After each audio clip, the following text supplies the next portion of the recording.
I am the design editor of this lovely magazine here called Monocle Magazine. We're based in London and Zurich, and we cover a lot of topics, but I specialize in design, and we have quite a large, hopefully a large following for design within the magazine. And I'm super happy today to be doing this presentation with Henry and Frederik. Firstly, because I kind of love this brand. It's L.Ercolani is this really beautiful furniture company from the UK, which was born out of an incredible furniture company as well, Ercol, which is now 101 years old, still based in the UK, still employing a lot of people in the UK. And the story, I guess, around how we got to know each other and how I've come to kind of fall in love with this furniture company. It started Stockholm Furniture Fair, right, 2020, where we had a meeting, and Henry and Frederik told me all about this brand that they were planning to develop, which is a scary task when you have that much history, Henry. So maybe you can start off by compressing the history of Ercol and L.Ercolani into 5 minutes or so. Yeah. Well, firstly, hi.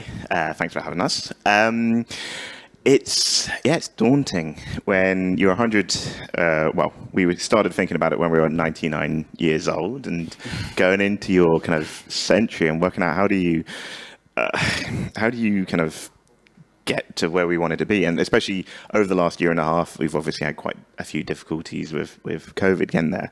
But to start with, my great-grandfather was Lucian Ercolani. As you can see, this kind gentleman behind me.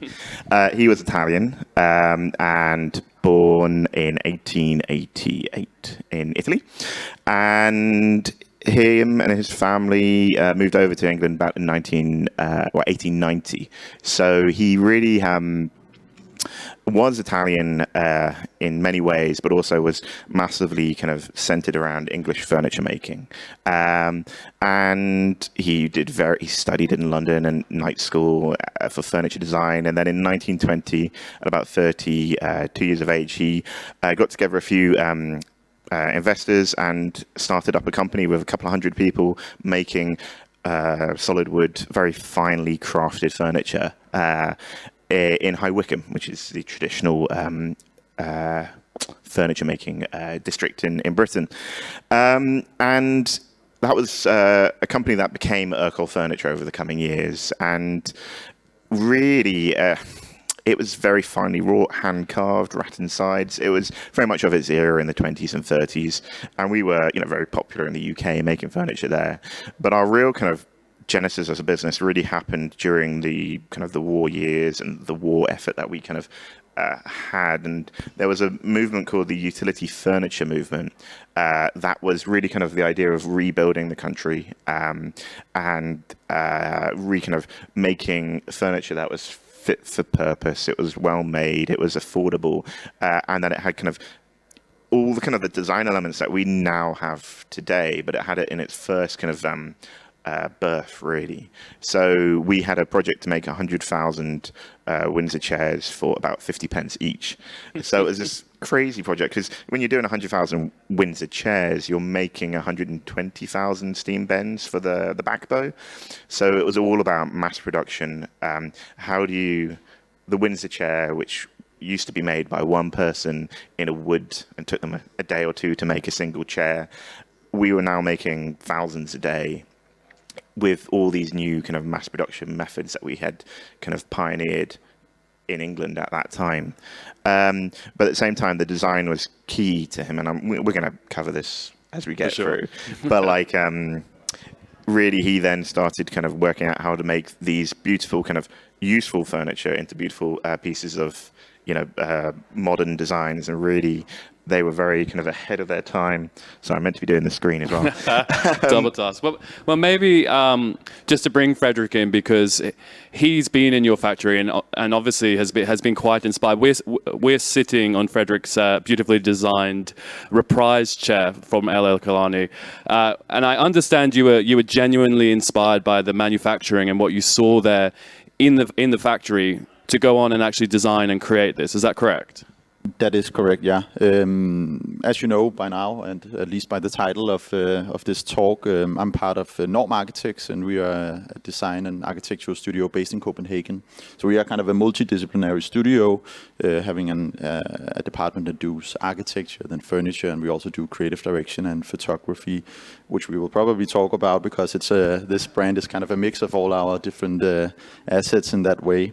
But yes, I had the great experience of visiting at that time Ercol, now L.Ercolani, and the mix, and the factories in the UK, and actually trying out these manufacturing processes by hand, steam bending things for the first time myself, which inspired me to do, or us to do, our studio to do some of the furniture for this range for L.Ercolani. Yeah. And Henry, I mean, we can continue with the Ercol story a little bit more, because I think what is incredible about this new L.Ercolani brand is that you have Norm Architects design pieces, you have other great designers, but then you've also got your great grandfather's original designs within this collection. So what was he kind of doing in terms of design back then and working with these, what he had at hand with the factory to create something so timeless? Yeah. So with L.Ercolani, like you were saying, we're really trying to kind of pay respect to the classic designs, the literally thousands of pieces that he designed back in the 40s and 50s. We now have about 20, 30 that are in our collection that we really feel are the strongest from them. And he, back then, especially in England, it's important to note, because we're an English company, we weren't kind of working alongside with all the Scandinavian kind of designers and American designers. So it was very much on a isolated, but at the same time, he was really kind of making modern designs that really kind of fit in with that era, in kind of post-war in the 50s. And it was making furniture that was beautiful, but that was useful, and that was well made, and that was fit for the job. So that has really kind of informed what we do now. So kind of fast forward 80 years, and when we launched L.Ercolani, we were really trying to work out the brand and how we can work with wonderful designers like Frederik and Norm and all the other ones that we do to really kind of, I suppose it was that they're kind of reflecting on the DNA, the classic DNA of what we had been doing in the 50s. But while Lucian was making modern designs back then, we wanted to kind of make respectfully kind of designs around his DNA, but really also being kind of moving into the modern sphere for ourselves. So, and yeah, I hope that's what we kind of have felt like with our design. Yeah, if I can pitch in on that, I think there's also something really interesting about the whole background you have in Ercol and L.Ercolani, because the types of furniture created there was kind of a symbol of the time being there, and similar furniture was being developed, or types of furniture was being developed in Scandinavia, or you have the shaker movement in the US. So it's really a symbol of a way of living and using materials and productions and skill sets arising at the same time in different places. And I think that's hugely interesting, seeing these overlaps, and also something that I see, not that as a trend, but something I see around the world now. Like there's these similar ideas springing in terms of aesthetics, at least, yeah. And in terms of international inspiration for your great-grandfather, Lucian, he did go to the US, right? So he did have a little bit of inspiration from there, but he wasn't, traveling around Denmark, meeting all these amazing mid-century maestros. No, yeah. I mean, I think he probably saw the relation between shaker-style furniture in America and the Windsor chair in England, and that's really where his kind of inspiration was laid in with that kind of designing of the Windsor. But no, unfortunately, not over to Scandinavia now.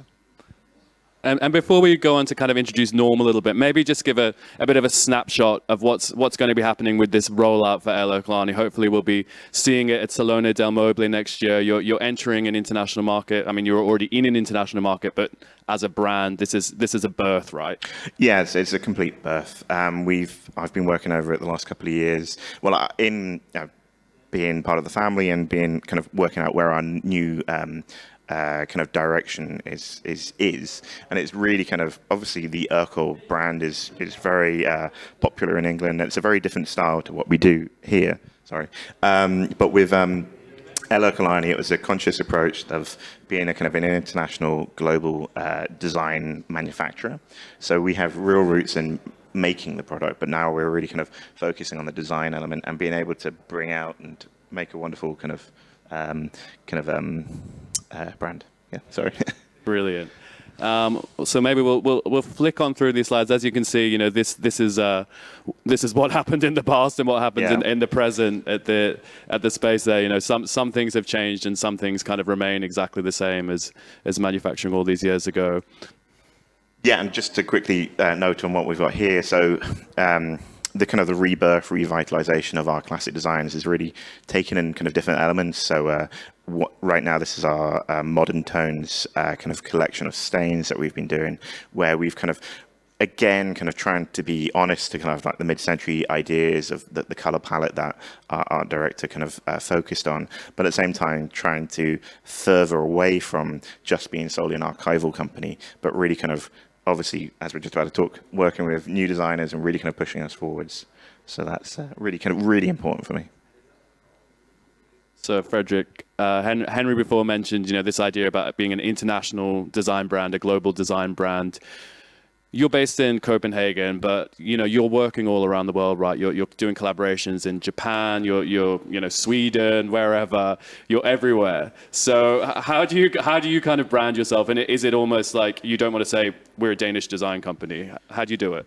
It is true we are everywhere, but we are not everywhere in that sense that we have a lot of really, really important and close collaborators that we trust. And so, again, also a reference to this project, we really work in the way that we do workshops with kindred spirits around the world. So now you mentioned Japan, for instance, we have a very trusted ally there in Keiji Ashizawa, which is incredible for us because he understands our design language, our approach, our philosophies, and we share that. So we have these, wouldn't call them ambassadors, but like very close collaborators, almost like an extended part of our design family. And this is how we tend to work, that we also, if a project comes in that doesn't fit us, we can point to these collaborators and in that way just grow. So it's thinking a bit ahead of our current business. But we are based in Copenhagen, yeah. Our studio is comprised of, I think we are 18 people, most of them being architects, and then we are a small design team of four guys, which include Jonas and Kasper, who founded the company, I and then Nikolai. But all of our practices kind of is overlapping in many ways. And furniture projects is born from architectural cases, and architectural cases is often brought in by a furniture client that has a specific need, or so. It's for us, it's like a hybrid of tasks. Yeah. And I love this idea of being super global, but also very small footprint and being very, very selective with the types of companies that you want to work with, because obviously, you're building your reputation through doing this and being recognized. I'd love to learn about the process when you meet a furniture company, let's say L.Ercolani, and you have a discussion about a design, because they have the manufacturing, you have the design skills. How does it actually come together? Of course, it very much depends on where the project starts. If it's a specific piece of furniture that we are briefed on, it's often meant to be fitted into an existing brand. This was kind of a unique opportunity because the brand was being built at the same time, so we could get a lot of our other colleagues in. So, yeah, for instance, Christian, that's been doing the art direction for this, is a former colleague of mine, and now also like the design director of Kinfolk. Maybe a threat to you? I don't know. We're all friends. Yeah, I know. The publishing industry is only small these days. But yeah, so of course we got in a much earlier process with this brand. But key to us is, of course, to understand the manufacturing capabilities, and this is where it's a unique opportunity with Ercol and L.Ercolani, that they have and own their own factories. Working with other brands that outsources a lot of their manufacturing, it's a little bit more difficult because some things may be produced in, I don't know, ceramics in Portugal and furniture in China, and that's super difficult for us to kind of navigate in. But having everything that locally produced and having those skill sets, combining traditional techniques and modern techniques, is just a huge inspiration. So yeah, ideas we can kind of hold them back. And before we go into your collaboration, I think it would be really nice to get an explanation of this term that you're using to brand the work of Norm Architects, which is soft minimalism. So, you're talking about a large canon of different types of work, and as we said before, in Japan or in the UK, but it's all falling under this umbrella, which is quite a lovely phrase. But what does it actually mean? Yeah, we kind of coined soft minimalism in our philosophy of working, and what it means is actually just to strip everything down to the essential things. But instead of having a hard minimalism approach, where it's very full of contrast, black and white, and in that sense, it's about only keeping the things that's worth being there in terms of evoking all of the senses in the human being. So it's not only about the visual, but it's about how it touches us on many different levels.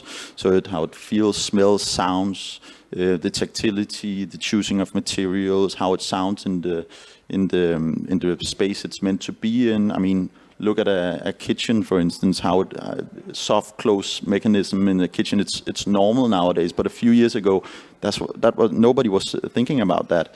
And also the natural daylight, bringing that into our architecture, and now we have spots in our face, but we are on the scene. So it's bringing in a lot of other aspects into the design and the process. So it's not only about the visual. And that's difficult nowadays because of a lot of the ways that we are promoting projects is, of course, through social media and printed magazines and stuff. So bringing in this another level of tactility is something that's very important to us. Sure, Henry, I'm going to put you on the spot now, in front of Frederik. What was it that you were really inspired by with Norm Architects' work? Why did you want to bring them on and get them involved in this project? Can you tell us the story?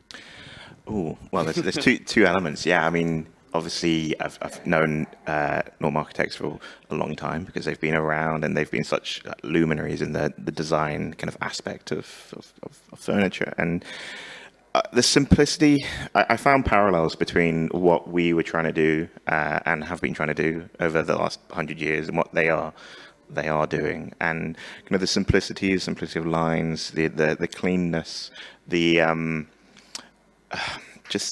ethos of everything that they're doing, just really kind of speaks to the ideals of what Lucian was trying to achieve back in the 50s, but in such a different way that I just felt it was a very interesting kind of collaboration. And then when we first started, we started working on a project quite a few years ago that we kind of, it was for another company, but then when we started coming together on the idea about the pen and table, everything just fitted so perfectly, so easily, so well, that it just seemed like it was meant that there was this kind of connection. And when Frederik and Casper came over, and we had these kind of summits where all of the designers that we're working with come in, and kind of we're really open and really kind of transparent in how we want to push ourselves forward as a company. And that's massively influenced by Frederik, by everyone that we're working with. So it just seemed like a natural fit in the end. Thank you. So hopefully when you press that slide, we might see the pen and table, or we might see another design. We see a moody Frederik picture of Frederik working. That's a few shots of me, yeah. Yeah. But I think maybe this beautiful design here is a really good talking point, because we were sitting down at the table before having a conversation about longevity in design and timelessness, and how tricky it is to kind of manage this combination to create something that will endure over the years, that will last many decades, and you can give it to your children, and hopefully they'll give it to their children when they're old enough. And this table kind of delivers it. It really is. It's the form is, you can just see it kind of lasting a long time. Also, it's made in solid wood, and it's incredibly well built. So how do you describe this table, and what was it that you kind of were trying to achieve in the beginning? I think what's maybe more on a general level, I think for us when we design a piece like this, we really need to think about what's it meant for, what's the situation, what's the setting it's going to be used in. And for us, it's always finding a fine balance between being very subtle, so it blends into the surroundings, but still having enough of a presence that it stands out as an icon. So having a huge table like this, if you think about it as being the main character on the scene, it can quickly become or steal the scene, and that's not our way of working. This is a centerpiece where you will have a lot of different things going on around it. Often it will not be staged like that; it will be a mess. So it's so. I mean, all of us have our families and dinners, and you know how that goes. So it's really important for us that the design itself is kind of a backdrop to everyday life in a really subtle manner, both in terms of colors, materials, tactility again, and also the shape of the furniture. So this is the center point where many chairs, many things, many lives can kind of unfold. And Henry, so you have this table, right? You have these classic designs from your great-grandfather, Yeah. And then it's time to build a family of furniture around it. So what was this process? What did you go through? What did you think about in terms of what was needed in the world, what was needed in the design world, what your customers wanted, and kind of put it all together, find other designers? I mean, what's the story behind this idea of family of furniture? Yeah, well, it's very interesting because obviously we are a family and we have many different levels of family within our business. As I said, I'm of the fourth generation. We've got multiple generations of kind of craftsmen in our factory. People have worked there 30, 40, 50 years, and their brothers and sisters, and all sorts of families are part of it. So at the core of our company, we've always been a family business. And then when we're kind of moving in, we want to kind of envelop and bring the designers into that family and be a part of that process that we're trying to achieve with L.Ercolani. So the pen and table, we, as Frederik said earlier, we designed just before we had come up with the idea, or we moved into the idea of L.Ercolani as a sub-brand for us, where we were going to put all of our new kind of more modern designs alongside the classic designs from the past. And it really kind of encapsulated everything that I wanted the brand to be, but also, as Frederik said, it's the dining table. It's the center of the most important room in one of the most important rooms in the house. And then you start to kind of move out from there, and we looked at all of our collections, and Lucian, he designed a lot of chairs, a lot of benches, but he didn't really kind of go for the cabinets and the tables. He did do those designs, but they're not really the direction that we wanted to kind of start going into. So we were kind of work out how do we build and start approaching designers for kind of newer kind of collections which complemented the chairs, but at the same time kind of moved away from the very mid-century look. So obviously Lars Bellafield's I/O tables were quite a distinct step on, but it was kind of using our kind of quality of craftsmanship, quality of materials that we have kind of inherent in our factory, which I think Frederik really kind of saw when we had our first kind of tour around, and kind of saw just how we kind of put everything together that kind of then informed the next pieces. So obviously we had cabinet collections to make, we had side tables, we had sofas. We have, quite ambitious in being able to kind of launch a lifestyle around the L.Ercolani way, really. And I think in terms of the design, actually, if we look at the pen and table also, we try to implement a lot of like smaller references to the original production method. So even though it's a quite big, large, solid piece of solid table, we have this spindle going underneath, which is like a clear reference to the manufacturing skills of L.Ercolani. Mm-hmm. That's also like that idea sprung from working with the craftsmen in the factory, like seeing how they actually produce these things. So it's also it's a small kind of a jewel almost. Yeah. Within. I mean, everything is a give and take relationship.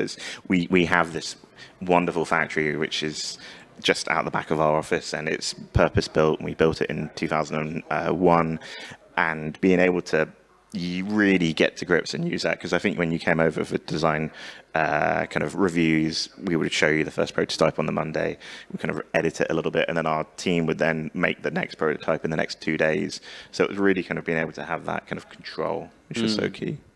And what about the Reprise chair itself? Because this is in a way also a real blur of what you do and what you like and what you are capable of doing through L.Ercolani, and also your understanding of the brand, because obviously you designed this after the table, so you were kind of a little bit more engulfed in this world, and you have this lovely steam bent piece of timber on it, which obviously you can do at the factory. But take us through the design of this chair and what it represents. First of all, this was actually not part of the first brief that these guys gave us. It's something we pushed in because we learned the skills of the factory as we visited. So, but this is very much like a hybrid between what I started out saying, a tradition of manufacturing skills. So there's some of the Scandinavian stick furniture within it. There's of course the spindles in the back. There's this whole like steam bend part, which I luckily had to try out myself at the factory, and it is a fun process and very difficult. Yeah, I think you came over on one of these trips and you did some bending, and then like a month later, I think you kind of sent us an email saying, "I've got this idea," and it kind of turned into this beautiful piece. Yeah, exactly. And then in terms of just the aesthetics of it, we really wanted to create a lounge chair which was not too laid back or not too engaged, because another goal for the brand is also that we make up a collection or create a collection that is more versatile in terms of where it's used. So it's not only meant for residential usage, it's also for the contract market. Maybe we can have a talk about that.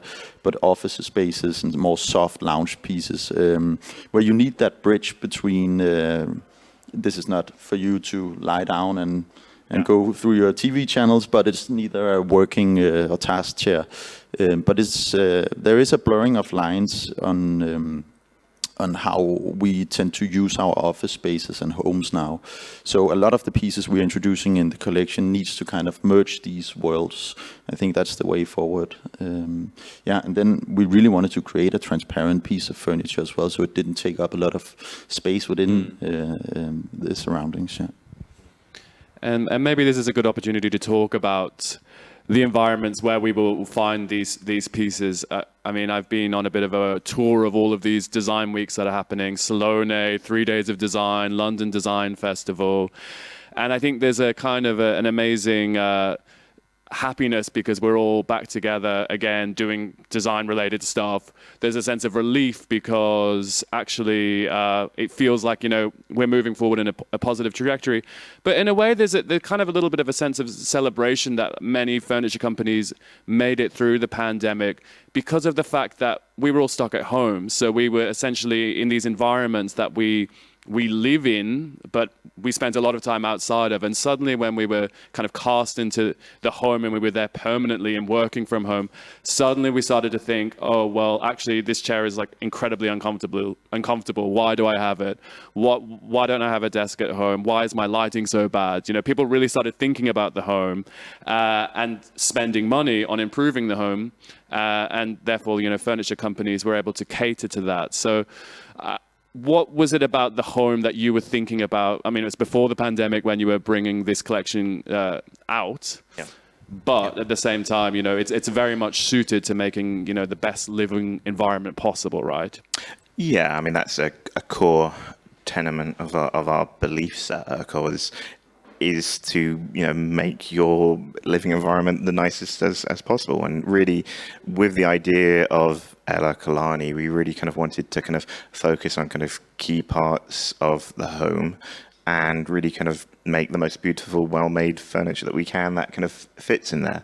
So we flirted a little bit with kind of contract stuff in the years before we kind of worked into L.Ercolani, but it's not our strength. I mean, we're solid wood manufacturers of beautiful kind of chairs and tables and cabinets. And so, at the same time, in that contract world, the home and residential kind of side of stuff is very important. So, like Frederik was saying, the Reprise chair really kind of fits very nicely into all kind of areas of the market, especially as the other version that's not here is the upholstered chair, which is, you know, it's that more kind of residential, home-like feel. So by nature of making beautiful furniture, it fitted really nicely into the home. But at the same point, when you're kind of building a brand and kind of building a feel, I mean, it's very important to have this homely, warm feel in your house. So that was the natural kind of progression for us. I mean, also, I should say, Lucian Ercolani, back in the 50s, we've made hundreds and hundreds of thousands of chairs, and they've all been for the home. So our roots are deeply in the home, and that's kind of where it kind of progressed with L.Ercolani as well. It's actually kind of interesting, right? Because in our line of work, we've seen the tendencies of these, as I mentioned, blurring of lines between different markets. And that's something that we and colleagues in the industry have been investigating for many years. But now everybody, since they've been home through the past 2 years, have been these kind of small detectives. Suddenly we may understand again that the furniture and products, lighting, objects that we surround ourselves with on a daily basis have a much more profound impact on our well-being. And that's really things we want to promote in our work. And that goes for the home, but it also goes for the office. And now with people being more mobile in the way that they are working much more fluently, I think we will see an even more or bigger shift in that. So what are the essentials for a good home design? I mean, you talked about tactility, lighting, obviously. That's important.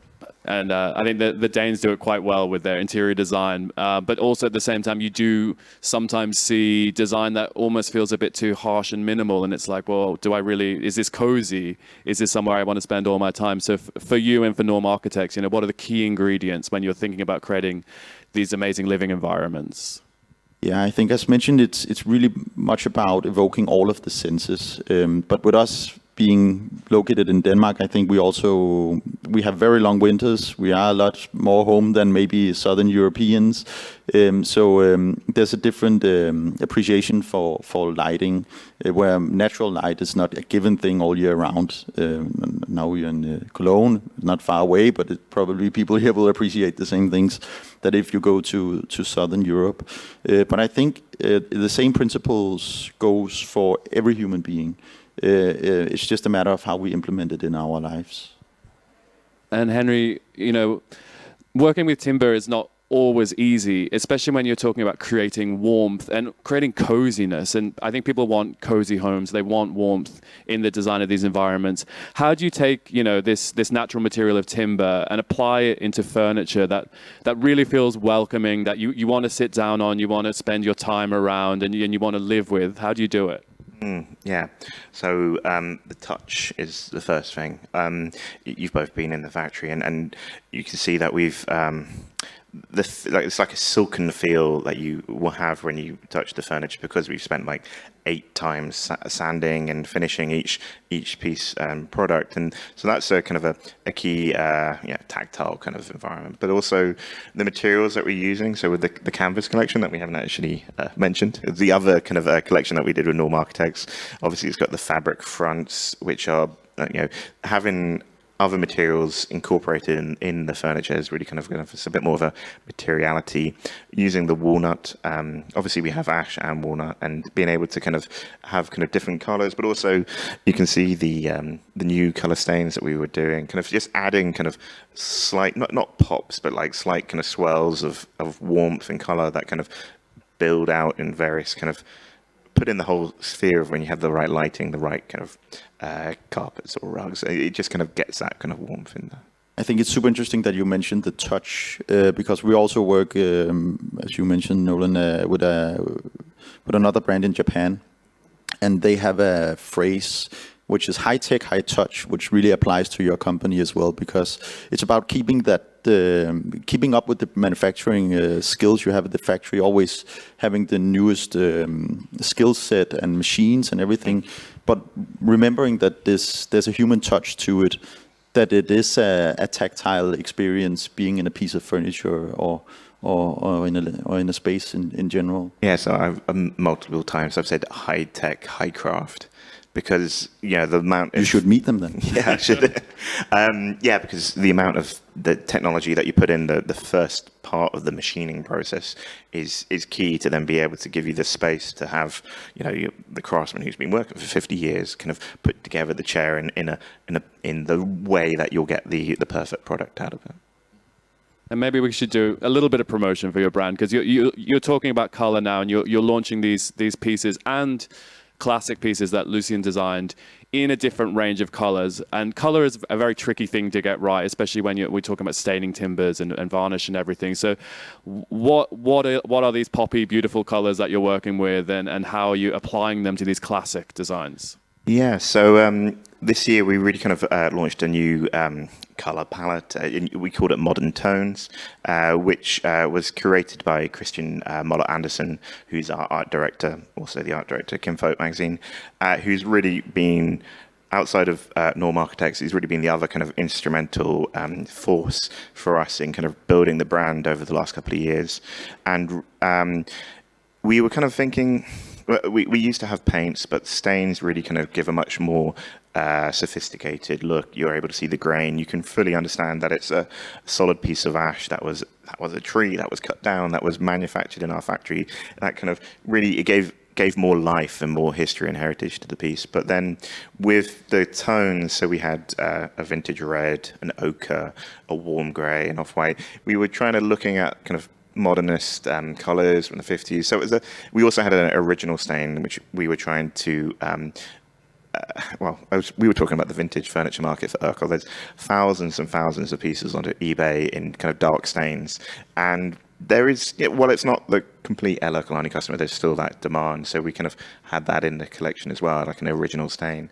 And so it was kind of, while we're, again, moving forward and we've got great new ideas for the future, working kind of with new designers on new pieces, it was nice to kind of think back to the 50s when we kind of started, and with these designs, and kind of had the color palette that kind of echoed it nicely. So it was on the classic pieces, but also on the new pieces as well. And I think what's actually super nice and important in what you just said is that there's a respect for the materials in itself. So instead of like fully painting it or fully lacquer it so it's not visible what the main material is anymore, these are kind of, they have the transparency, they have the depth to it, so you really can appreciate what went before that, that table. And that's also something I think as an industry we should remember in the way that we promote furniture and brands in general, that so much has gone before the actual product there. People are used to buying tons of things on the web without even making any thoughts about it, and having all of these like thoughtful processes and decisions being put into our lives again. I think that's hugely important. And maybe on this topic of longevity, it's probably a good time to talk about this idea of efficient design. I mean, I can vouch for what Henry says regarding the vintage market for Ercol. If you live in London and you have good taste, I think you have to have a Windsor chair from Ercol. And the secondhand market is the most competitive secondhand market for, I think, any piece of furniture, definitely in the UK anyway. It's absolutely mad. There's Gumtree, we have eBay. I think people are searching for them. People know how much they're worth, so you can never get a good deal, but you really want them. So, Monocle staffers, we go straight to Henry and ask him for a discount on a new one. But the fact is that this is a piece of design that dates back a long time, and young people today are still wanting this in their home, and they're wanting to buy the older the better almost. If you can say it's really an original, people love that. So how strong is that as a kind of a pillar of your brand in terms of talking about we're trying to have a kind of a minimal imprint on the planet with what we do. Look at our chair. It's been around for more than half a century, and people are still buying them. So how do you talk about longevity?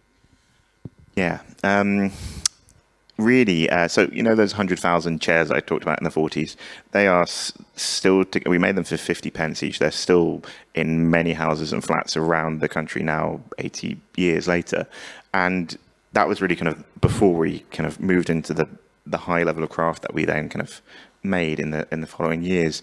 When you're making a piece of furniture, it's solid wood. I mean, the tree takes 80, 100 years to grow before you even are able to cut it down and make it into the piece.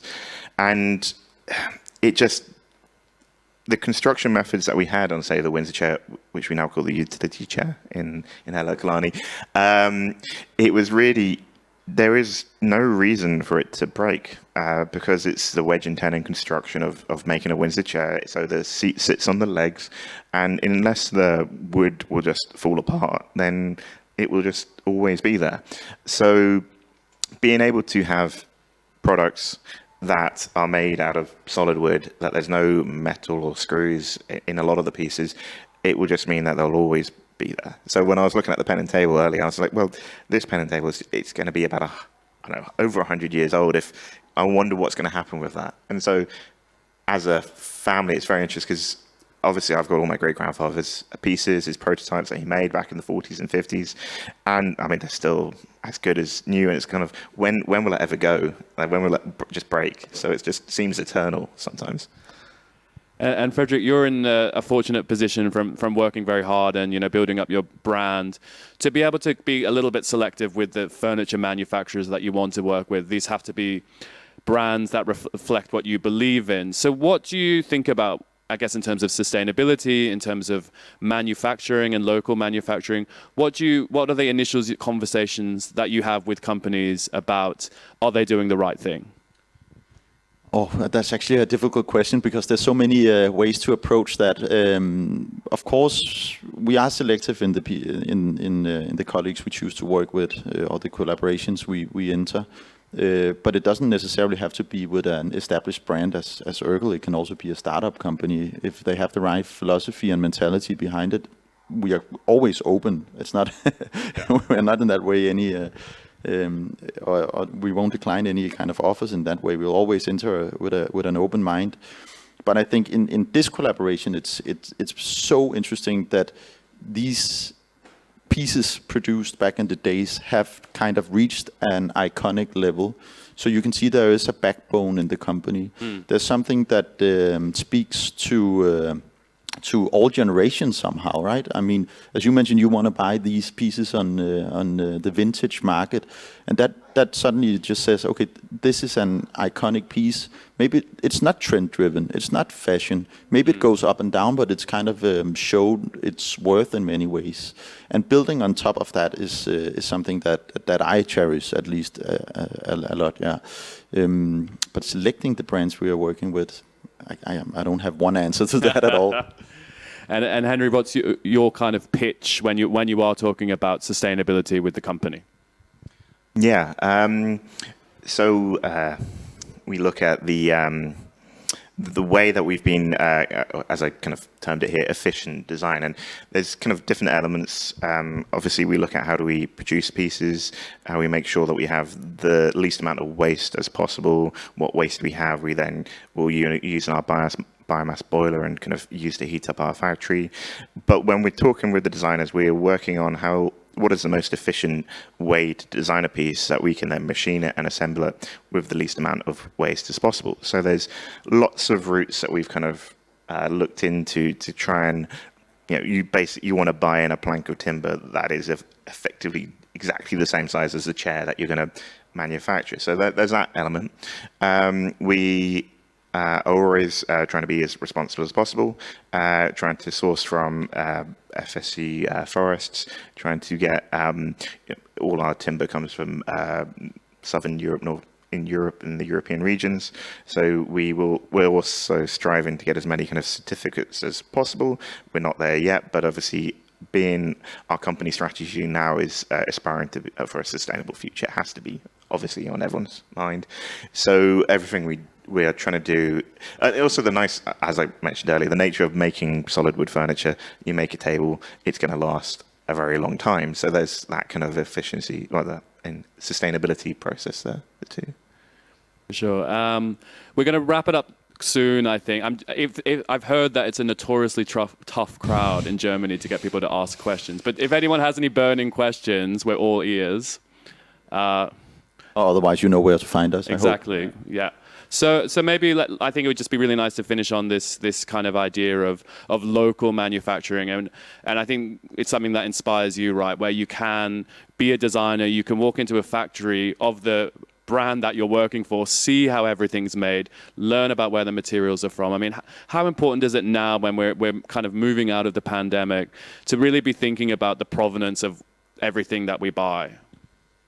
I think this is maybe one of the most profound things in the industry we need to be aware of. I know that L.Ercolani is bringing back a lot of your manufacturing skills to the UK, but in terms of local manufacturing as well, I think that's a whole new path we are on that really needs to be taken serious.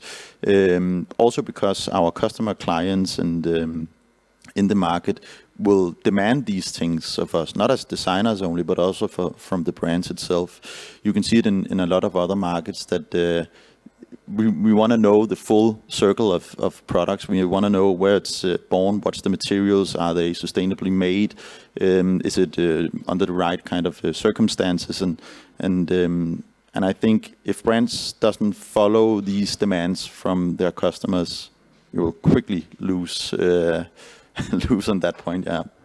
Sure, and just finally, Henry, I mean, we were talking before, and you said that you've brought on some apprentices, and I was like, that's amazing. And I think it's something that it sounds so funny to say now, because in the past, apprenticeship was such a strong part of industry and manufacturing, and today it's difficult to get young people interested in working with their hands and manufacturing. So can you tell us a little bit about what's happening in the UK and how you're kind of luring this talent in and really championing making things the right way? Yeah, well, back in, say, the 70s and 80s, there was 100,000 craftsmen in the High Wycombe area. Today, there's probably about 50. So that's a massive drain on knowledge passed down to various generations, not knowledge kept in the market. And we found that most kind of furniture manufacturers in Britain are finding it hard to employ skilled labour. And over the last 5 years, we've had about one apprentice each year, a 16, 17-year-old who comes on. We give them kind of training, but also they have academic training alongside. And then this year, I mean, we took 6 on in one go. I mean, we really wanted more. We could do 10 or 12. We just couldn't give them the kind of the time to kind of really kind of develop more than 6 of them. And really, that's the next step, is kind of people, I think, over the last year and a half, there's a, and I'm not using the other word, Brexit, but there's a whole idea of how do we find a skilled workforce, and for many years we just could never get an apprentice, but now we are starting to see people come back to that kind of way of thinking, and it's great to see that the 6 of them started about a month and a half ago, so it's kind of, they're on a 3-year progress, and hopefully we'll be able to do 6 every year. And so the other 80 people in our factory are all apprentices, and they've all been there since they've been 15 or 16. So it's kind of interesting to kind of see, that old guard, and now hopefully the new guard coming through of new apprentices and new young kind of life coming in and learning the same skills that we've been doing for 100 years, which are really the skills of making chairs for the last 300-400 years. So it's nice to have more people kind of join our family. More manufacturers, more designers. I think it's a very exciting time to launch a brand. So thank you so much, guys. And thank you, everyone, for sitting and hopefully enjoying this talk. And yeah, we'll wrap it up there, I think. Thank you, Nolan. Thank you very much. Thanks.